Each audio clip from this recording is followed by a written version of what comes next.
Hello everybody, it is Dingle here and welcome back to my channel. I hope you all are doing super duper well, and today guys I bring you part 2 of the modern cottage living build. If you guys did not see part 1, we did the entire exterior of the build as well as the gardens, which is included in the exterior, but we did the garden section and the cow pen and the chicken pen and the whole outside of the house, and now we are diving into the inside of this house. But before we get into the nitty-gritty, if you are new to the channel and haven't been here before, make sure you hit the subscribe button because we upload videos here every single Monday, Wednesday, and Sunday. Everyone, do not forget to give this video a big old thumbs up, and without further ado, let's get into it. It's already rolling, Mac. What are you even saying?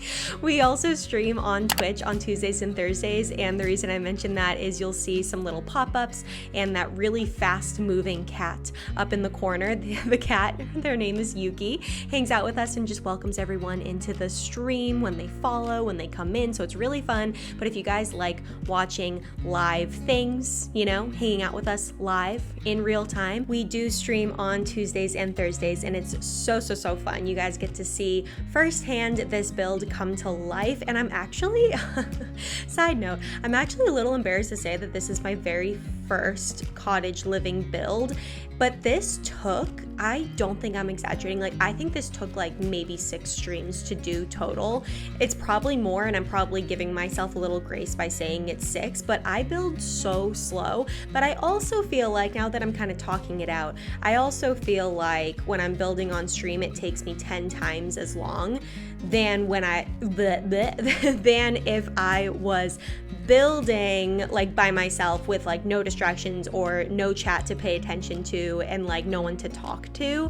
I feel like I could have knocked this out in a lot less streams, I should say, if there was no one to distract me. But thank goodness you guys were there, honestly. 1, I just love hanging out with you all, but then 2, you guys always had such great ideas, and we always do polls if I can't decide on a wallpaper, I can't decide on a cabinet color and all that stuff. So the kitchen colors, speaking of, were a joint design decision. I could not decide whether to go loud with the wallpaper in there or softer and let the cabinets speak for themselves, but I really do love how this turned out.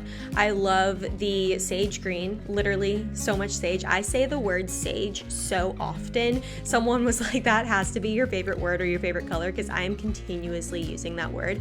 And thank goodness this pack comes with so many sage things. You can have a sage door, you can have sage wallpaper, you can have sage countertops. There's so many good colors. And then if you don't do sage things, there's so many colors that go with sage. Literally, this pack's color scheme is just so awesome. I think I've talked about this before, but I think starting with tiny living, like the tiny home pack, the tiny living pack, I think that was a stuff pack if I'm not mistaken, the colors and the swatches that the Sims have come out with their items in all the other packs afterwards have matched or like gone together. I think they've done such a great job at focusing in on the colors and what goes together and what they have before, ever since the tiny living pack, because then came the spooky pack, the spooky season, spooky, I can't remember these packs. I wish they had, side note again, I do wish they had a more consistent way of like naming their packs. Like sometimes it's X living, like, you know, cottage living, and then sometimes it's something lifestyle, and then sometimes, you know, like I can't think of them off the top of my head, but you know what I'm saying, that sometimes that word like living or lifestyle, like it's interchangeable, so I get them mixed up all the time. Anyways, I really think after the tiny living pack, and then it came the spooky pack, and then came Dream Home Decorator maybe after that, and then this one, all of the colors have gone really nicely together, but not necessarily the same exact design, just the colors all go really well together. They've got the purples and the yellows and the sages and like the kind of burnt oranges. I just love it so much. Anyway, something else about this build, going back to the build and less about the colors, something else about this build that I was talking about on stream is that we had the exterior all kind of planned out. Like the exterior is a Pinterest inspiration. I found this picture of just the exterior of a kind of modern English looking cottage build on Pinterest, and I fell in absolute love with it, but I had zero idea what it looked like inside. And it was kind of a conundrum in a way, because the exterior of the house from the picture that I was inspired by was definitely more modern and minimal, whereas a lot of the interior items of this pack are very cozy, cottagey, kind of grandma vibes, but like grandma but make it cute, you know, like grandma but make it really like snazzy. That's how I would describe this stuff. But so I know that the feeling of the Pinterest inspiration picture that I saw did not necessarily go with the cozy cottage florals that this pack had, but I could not do the cozy florals and the coziness of this pack just because the exterior was sort of more modern in a way.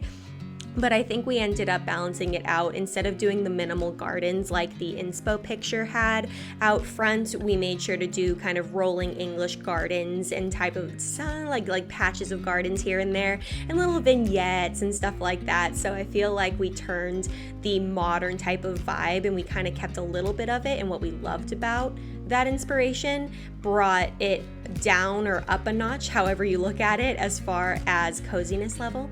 And then it made the inside a little bit easier to make cottagey and like cozy and vignette-y and all that stuff. So that was a little bit of a conundrum. Part of me wanted to go a little more modern inside, but the other part of me really wanted to dive into these items that I have not been able to play with or haven't gotten the chance to play with. And I'm really happy we got the chance to play with them. And the other thing that was really tough, I feel like, was whoa, Mac, chill with the camera angles, goodness gracious. The other thing that I found really challenging about doing the inside was not only deciding on decor and making those decisions, but also it was the layout of everything. I'm so bad at building. Like when somebody asks, oh, are you a builder? Do you like gameplay or building? Or do you like, create a sim? I don't really say either of those. I say I love decorating, because the building portion, like the layouts and how it's gonna flow inside and what rooms should go in there, it's just really hard for me to visualize if I do not have a floor plan. And again, the inspo picture that I found on Pinterest only had the exterior, so we really had to just kind of wing it.